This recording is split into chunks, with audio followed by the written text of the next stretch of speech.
Hi, everybody. We are excited to bring you this milestone episode of the Make a Difference podcast, episode 10. I'm Whoop, Farah with my co host Darius, and whoop. we are so excited to have Dr. Charlie Cartwright with us today. Dr. Charlie is the founder of People Success Labs, which is a consulting firm based in the Kansas City area, whose sole purpose is to bring out the best in leaders and their teams. He is also the creator of the People Success Formula, which is the result of a 3 decades long meta analysis into what drives human behavior. And we are so excited to dive into that. So, Dr. Charlie, thank you so much for being here with us today. It is Yes, awesome to be welcome. here. Thank you so much for having me. Yes, yes. Whoop. So, I think to start off, if you would just give us a little bit of your background and maybe a little bit about the People Success Formula, how it came to fruition, that'd be awesome. Yeah, so grew up in Kansas, and after college, I went to college on a football scholarship, University of Nebraska, and I played there for 3 years, and then I started working for UPS. I worked at UPS for a decade and started out on the dock loading trucks, drove for 4 years, and went into sales leadership. Then I left there and went back to school, and that's when I finished my undergrad, got my doctorate. Meanwhile, I was working for a company called FedEx Ground. And in FedEx Ground, I was on the admin side and the operations side. So from a transfer for 20 years in these Fortune 500 companies, I spent a lot of time in leadership through these organizations. So once I finished my education, then after I left FedEx, I went into the insurance brokerage business, worked for a firm, and I was in post injury management, which my doctorate is in chiropractic. And so chiropractic typically is about post injury management, even though we love it to be wellness. It ends up being people get hurt and then they come to you and you help them recover from that. They come to you. Uh-oh, did we lose ya? It's a milestone. Yes, episode 10, and we lost Dr. Right. Charlie. So Oh, that there you combination, are. am I Oh, here? You know what I'm going to oh. do? It wouldn't be a milestone episode without technical difficulties. Yeah, and I'm hard. I just double checked to make sure because I went off the Wi-Fi. I'm hardwired in, so I wouldn't have any issues. And so anyhow, it happened. But I am hardwired in. I double checked. I was like, I thought I plugged straight into the. maybe is I got maybe a my Zoom issue Ethernet then. cable and everything. But anyhow, we're good. Yes, you're good. You're good. We have you now, so that's what's important. Well, Dr. Charlie, I want to talk a little bit about um first I want to talk a little bit about all of the community involvement that is on your very impressive resume. So I know that you are the CFO of the Father and Daughter Alliance. You're on the board of directors of both Ravens Hope International and the Greater Kansas City YMCA.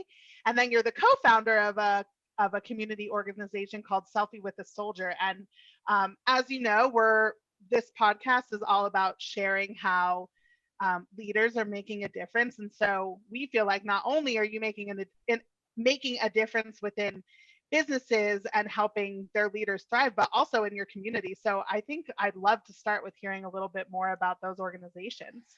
Yeah, I'm just really big on giving back, and I think that as human beings, especially if we were born with some talent and strength and ability, it's so important for us to reach and help others that are in need of assistance.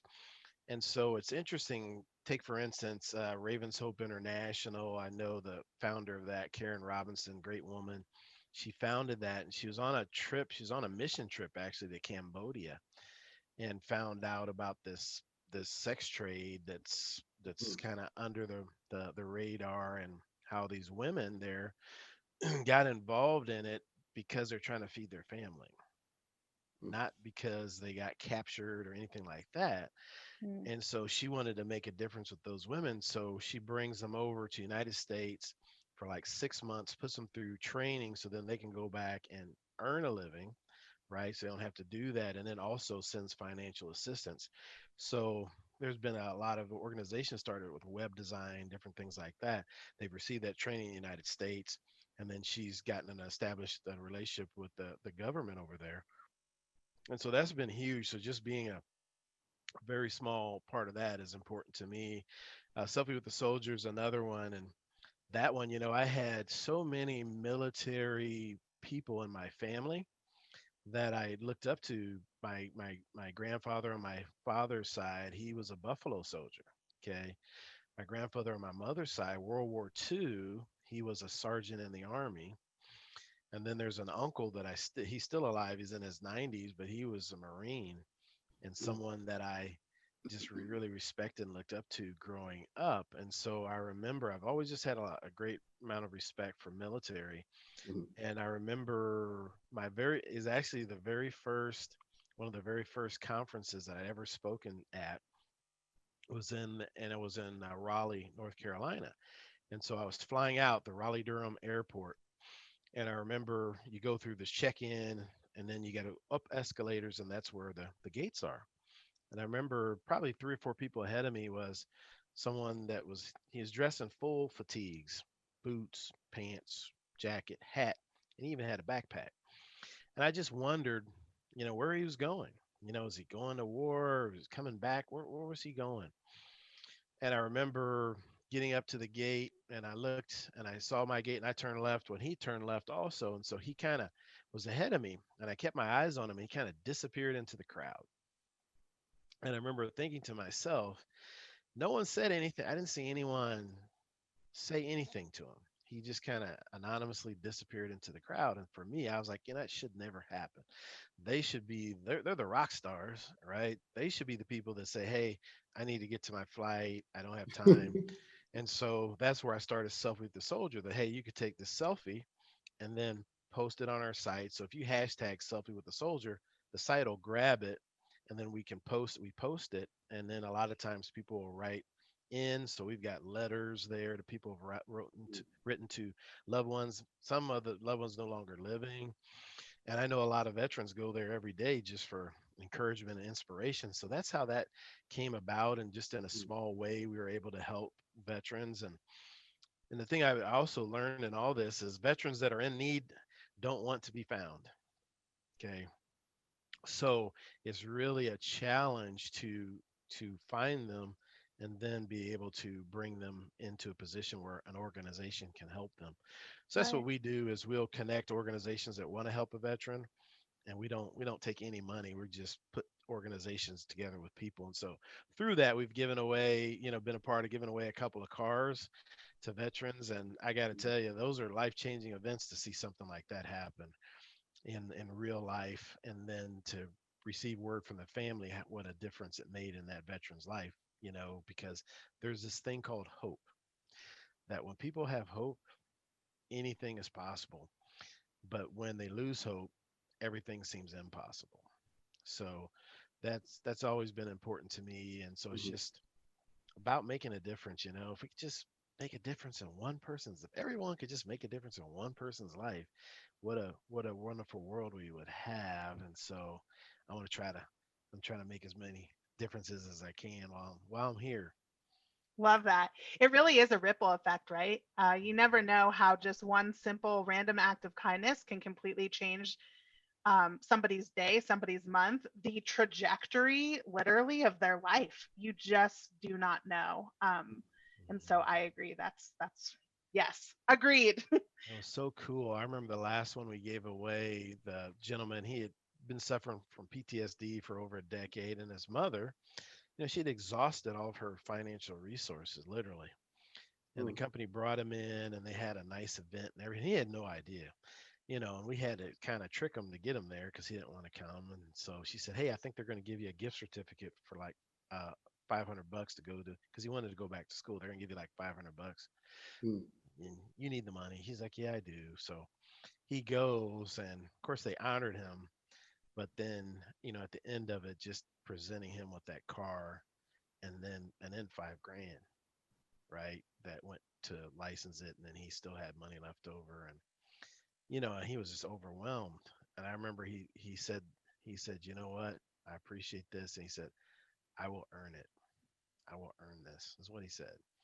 And from what I've heard from his mother, he's done just that, and giving him a sense of pride, and Yeah. because he didn't have a working vehicle, and so it's just so cool to see that turnaround. Sometimes people just need that little nudge, and they can get going because people can get stuck, and so as human beings, wow, we can give somebody a little nudge.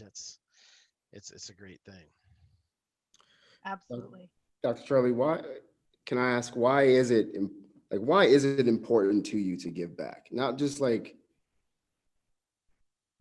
we know what it can do, but like internally within you, why is it important to is that you're committing your life to doing that in every platform that you can possibly do it, whatever arena you're in, you're ultimately trying to give back. So why?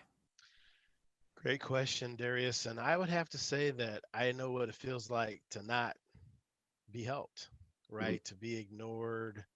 Um, I know what that feels like, or to be in a situation, no fault of your own, and you're taking some abuse or been having some opportunity taken away from you, no fault of your own. I know what that feels like, and I don't want another human being to ever feel that way if I have anything to do with it, or to not feel supported. Mhm. So I'm one of these people. I'm telling you right now, if there's someone in uniform in the restaurant that I'm in, they're not paying for that meal. It's not going to happen, Yeah. and that's just the way I feel about it. And so there's just so many little things that make a difference. You just never know where people are at. I remember this one night I'd had a rough month at work. I'd had a rough week. It was a rough trip, flights delayed. I'm frustrated. I'm just frustrated. And I'm home and it's late at night. I'm hungry and there's only one restaurant, one drive-through restaurant. It was like 11 o'clock at night. It was a taco place. So I pull in and there's a car in front of me and I order my food, and I get up to the window and, I go to hand them my card and they're like, driver ahead, have you paid for your meal? So I didn't even see him. You know what I'm saying? And it completely changed everything. $8 for a couple tacos and a Coke. Completely changed my day. Just like that. And this guy looked in the rearview mirror and said, yeah, I'm getting his too. Just I don't even know who it is. But that's the power of this ripple you're talking about. So for me, I just know as a human being, I know what it feels like to feel alone and not have a lot of hope. And it's a horrible place to be. And so if I can make it so people don't feel that way, that's a good thing. Mm. That's awesome. What do you feel, as far as an organization, a business goes? We hear a lot, we see a lot of organizations giving back. They implement community programs, so forth and so on. And in your work with organizations and large companies, how do you see the impact of a philanthropic company? Why is it important to be a philanthropic company? And why is it important to instill that in the employees of that company? That's another great question. And here's the thing about that, and I'll go into this. There are companies that do these things and they don't treat their own employees well.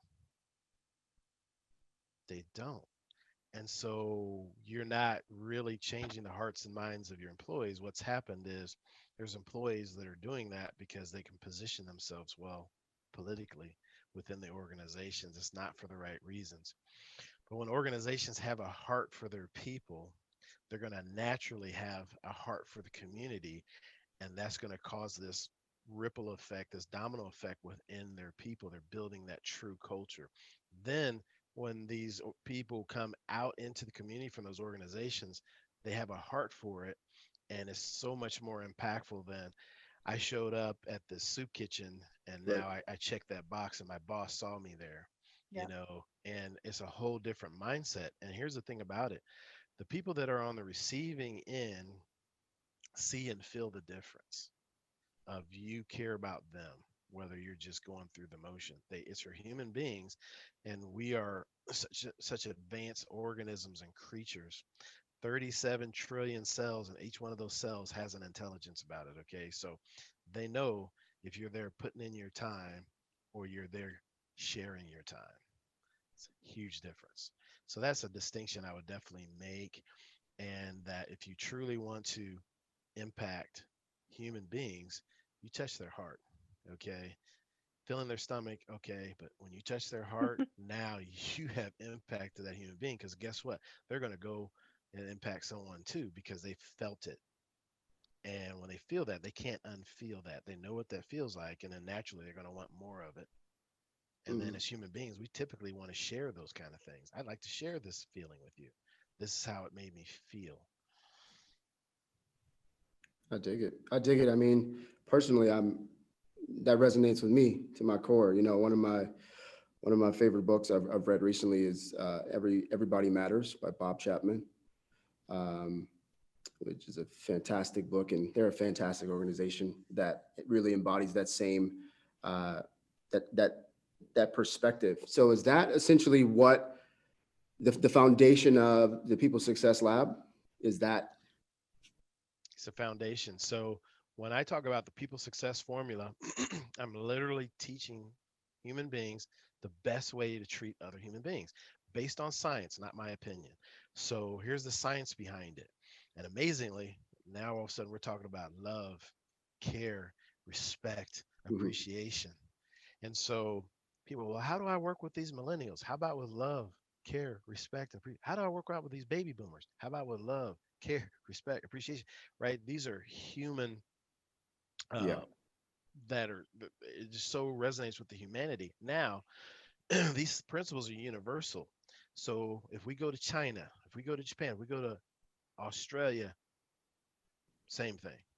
They're going to respond the same way, which is awesome. So when I teach leaders and organizations how to do that, being intentional about it, because we can't assume that people were raised with that. I certainly wasn't. People don't know. And so when you can teach them, hey, here's the best way to connect and communicate with another human being, now they're going to go home. And if it's a man, he's going to be a better father. He's going to right. be a better husband. He's going to be a better son. He's going to be a better brother because he understands these principles. So that's what it's all about for me is yes, I'm going to show you return on investment. I guarantee you, we target metrics. We're going to crush those metrics, guarantee you. But for me, as important as that is, it's more important that this individual is then going to go home and impact their household and impact their community and impact our planet positively. And that's, to me, that's the holy grail. Yeah, and then it comes right back into the business. Exactly. Exactly. It's just, and it's a cycle in a good way. Right. And and it's for the right reasons, and you're doing it the right way, and it's contagious in a good way. Mhm. So, so that being said, what do you think? So hearing that, I resonate with that, and I personally think that that's the future of entrepreneurship, of leadership. It has to go that direction, right?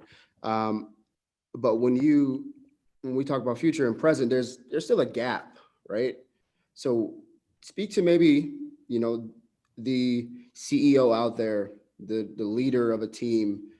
Um, just take a few minutes and just share your perspective to them who might be listening, um, to encourage them in how to lead in such a way that actually impacts people in a positive way. 100%. And so I love what you said about that's the future. Okay, that's where things are going. And it's interesting is that the way we behave creates the future for ourselves and for our organizations. So there are certain organizations that are here right now that aren't going to be here in 5 years because of their leadership, because of their internal behavior. And so to be on the leading edge of that is the way is the way of the future. And especially with our younger generation coming up in the workforce, they look for corporate responsibility, they look for community impact, they Mhm. look for organizations that are great global citizens. They're looking for 21st century leadership. And so when you look into it from that point of view, it becomes very clear that the direction you should go, because again, it has to be sustainable. If it's Mhm. not sustainable, then it's going to come crashing down at some point. So we're talking about something that's sustainable in the best interest of other human beings, and it just we're wired for it to resonate with us. And so that's not only going to resonate with your people, but it's going to resonate with your customers and your future customers, your prospects, going to resonate with them. And so all of a sudden, without you actively having to promote your organization, people are going to be promoting it for you because of how good you are to humanity. Mhm. And that's inside and outside of your organization. So it's just so clear. And so when I was in this research, it was crystal clear this path that we should be taking. I would find studies, and this is what blew me away.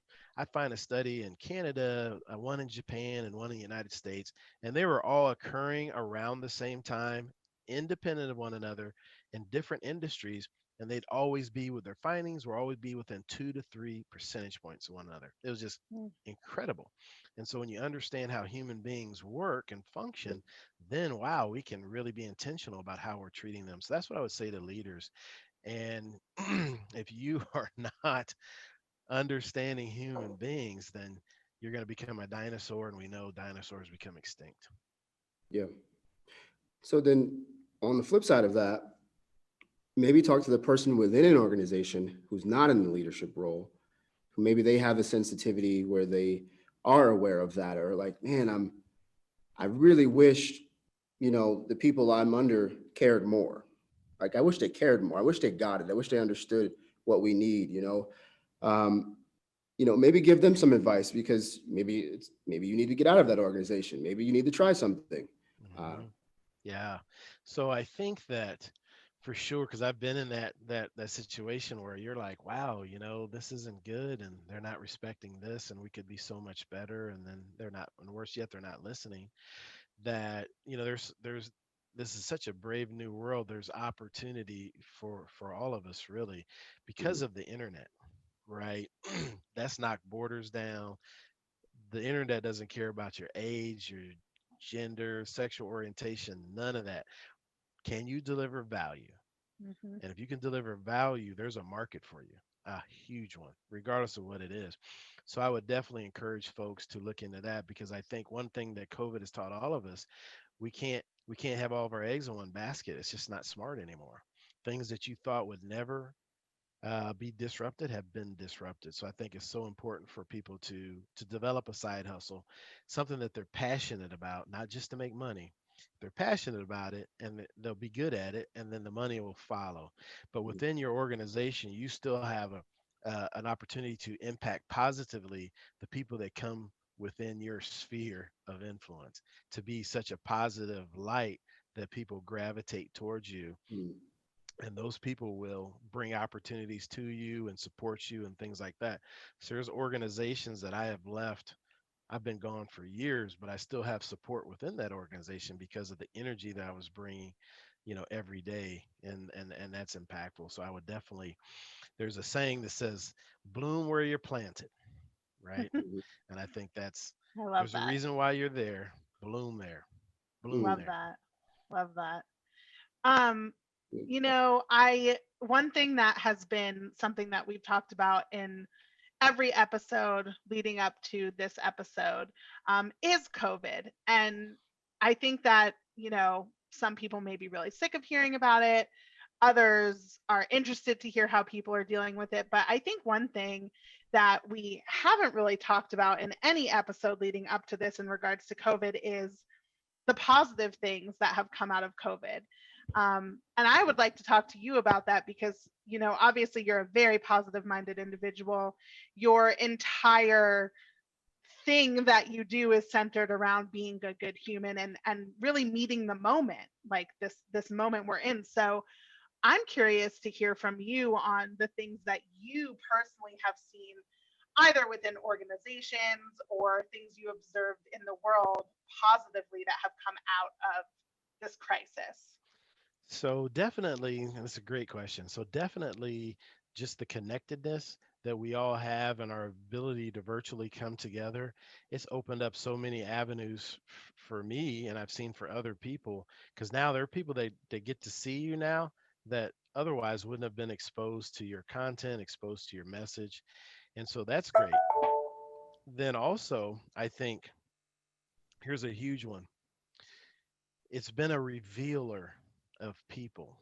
Mm. It's been a revealer of organizations. So I don't want to believe that someone's had my back for 30 years and then I find in the 31st year that it was all smoke and mirrors. And so COVID has shown you, okay, no matter who you are, you know who has your back and who doesn't. It's not a mistake. People have been revealed, and it's such a blessing to know, hey, because we have limited time, we have limited bandwidth. So I want to focus my time and my bandwidth on people that really are positive and have my best interests in mind. And the people that don't, I'm not no ill will towards you, but I'm not gonna focus any more time and attention there. I really need to focus it on what's left. And so it's really exposed. And some of it's been surprising. Mhm. There are people that you thought had your back and way back, right? Then there's other people that you thought, maybe they're an acquaintance, and they're constantly trying to figure out how to promote you and throw you business. And so that's been really great for me and eye opening. So I think that is a huge one there that we have to take advantage of. And then it's created, shine a light on what we're doing here. And so now the possibilities from the virtual world have expanded exponentially. And so that is something that is will be future proof as far as any other outbreaks or things like that. We can still do business this way and communicate this way and connect this way. So those are the Right. positives that I've seen definitely come directly out of it. Awesome.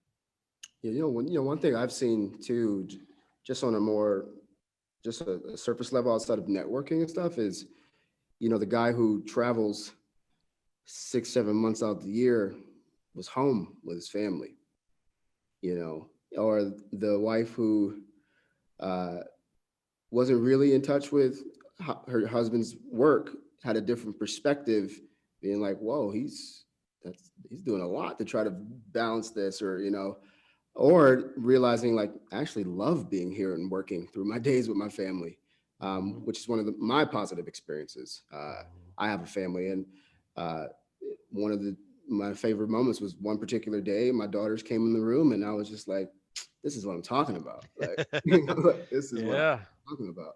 And Yeah. so, uh, yeah, I think that's definitely people. You're there, like you can't go anywhere. Like Yeah. you can, but what's the point? So true. So it has. It's been an eye opener for in so many ways, but we definitely have to pull those positives out and then capitalize on them and expand on them.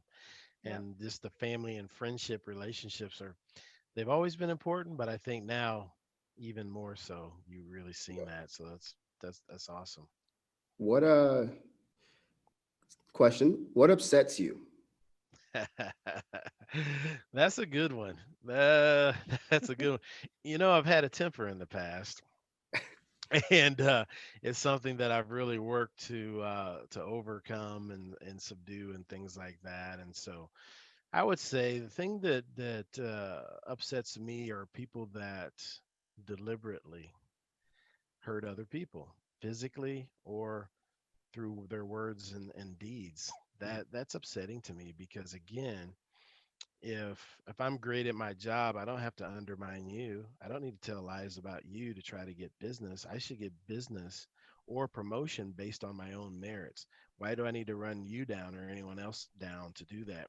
But I see this prevalence of it. Or on social media, it's one thing to disagree, but why should I attack you personally as a human being? Why should I say nasty things about you? Or worse yet, make them up? Hmm. And so I'm a human being like anyone. I've made mistakes. I'll own every mistake I've ever made 100%. Yes. Hey, Dr. Charlie, I heard this. Is that true? Yep. Yep. I Yeah, made that mistake. But if let you stay free. people are saying things about me that aren't true, I get upset about that. You know Mm, what I mean? I take exception to that. So I would say that would be my answer to that one. yeah, yeah, I dig it. This bullying stuff, it's not good. I remember my senior year in high school. You kind of senior year and you kind of ruling the roost. I was one of the bigger, a couple of athletes there where we were big time athletes, went to major colleges. And I remember saying to myself, there's no bullying in my school, zero. And so we had this wall And they have since taken that wall out, but these kids would sit along this wall, and there's a real wheelchair ramp behind it, and there were stairs going up to the classroom. And they would sit on that wall and ridicule people as they walked by. And I remember the first day of school walking up to everyone on that wall and saying, "It's no more, right? Not this year." And everybody was like, "Okay." And I remember kids coming up to me during, You I did don't it, know Charlie. how it got started, but kid come up to me and say, "Hey, this kid over here is bullying me." Where? Take me right to him. And I'd have a conversation with them. And it happened a half a dozen times, and we didn't have that issue. So I've always, but Yeah. I remember being bullied as a kid. And so when I got up, I'm like, not on my watch. This isn't good. So those would be the things I would say that upset me. I Yeah. think the internet, obviously, as we've seen, the internet has unfortunately, and just technology in general and social media really, I would say social media more than anything else has really brought about this idea of cyberbullying, which has significantly increased the type of bullying that we see. And I think that it shows us just how impactful words are. Something that has really stuck with me as of lately is I was listening to a woman speak, and she was talking about the phrase that we all know, which is sticks and stones will break my bones, but words will never hurt me. And that is not true. That is Not not true. true. Not true. And words matter so much, and They do. words hurt people so much. Yeah. So yeah. Yeah. Anyway, Well, the thing is, to that, Farah, social media in and of itself doesn't do it. It's just this is where we are, right? Um, the well, it's stuff. the people behind the account. Yeah, that's what I It's not. mean. Yeah, it's Yeah, not social it's like, media. It's the humans. yeah, and so the platform is just giving someone an opportunity to express really what's going on within them, which in, something like cyberbullying and stuff, we have a culture of individuals who actually, you can argue, the last 20 something years really, that people aren't accountable. Yep. Mhm. Like, how often, uh, people go back on their word all the time, right? And so imagine what we'll do when I got the safety of a keyboard. Yep. Can nobody touch me? So, or, well, a couple questions. Were you gonna say something, Dr. Charlie? I was thinking when you talked about accountability, and we think about the bullying, and we've had the problem with school shootings, right, in this country. And I remember asking someone a question: tell me how many school shootings we've had in the inner city. I mean, we both know, because there's accountability. Yeah, Like your family would be in danger. yeah, Okay, it wouldn't end at the school. And so there's zero, because there's that accountability in that culture. Mm-mm, 100%. there's going to be there's going to be consequences. So you know what I mean? I'm Yeah, just that's an honest answer, right? yeah, And so where these other communities, there's no accountability, and all these things. So anyhow, it's a big deal. And like you said, the cyberbullying has allowed people to get away with letting their being keyboard commandos, I guess, yeah. um, for sure. So I have a couple questions and then we'll wrap up. What's your favorite? You have a favorite quote? Wow, I have a lot of them, and Okay. I got a lot of them. So I've got two I'll share. The first one's from the 14th Dalai Lama. He said, "Our primary purpose as human beings in this life is to help other people. Mm. And if you can't help them, at least don't hurt them." Mm. Right? That's number one. Then the second quote, it's an Aristotle Onassis quote. He said, "We must give up the hope that the sea will ever rest. We must learn to sail in high wind." It's huge. People waiting for the storm to pass, waiting. It's not passing. Okay. It's So out of we've your got to control. figure out how to navigate it, man. Yeah. I'm getting out there. I'm not waiting on the shore. Let's get out here and do it. Mm. Let's get into it. Yeah. And that it's out of your control. Man can't control that, right? Exactly. Exactly. Um, okay. Where can people find you? Where can listeners, people checking out the Make a Difference podcast, where can they find you at, Dr. Charlie? Yeah, so on LinkedIn, Dr. Charlie Cartwright. I'm the company culture doctor on LinkedIn. So either one of those searches will you'll find me on LinkedIn. And then I have my YouTube channel, Dash Cam Wisdom. And so I've got that YouTube channel there. And then of course, peoplesuccesslabs.com is the company website. So Mm. yeah. Okay. Lastly, you have a platform, say you have a platform of, 10 million, what's a parting message to these imaginary 10 million on episode 10, a parting message from Dr. Charlie. So the parting message is this: one people, one planet, right? We're one race, the human race, one planet, planet Earth. We all live here. We need to share it well. Roger that. Wise words. Well, Dr. Charlie, thank you for being our guest today. Guys, this has been episode 10 of the Make a Difference podcast. Darius here, Farra, Dr. Charlie, signing off.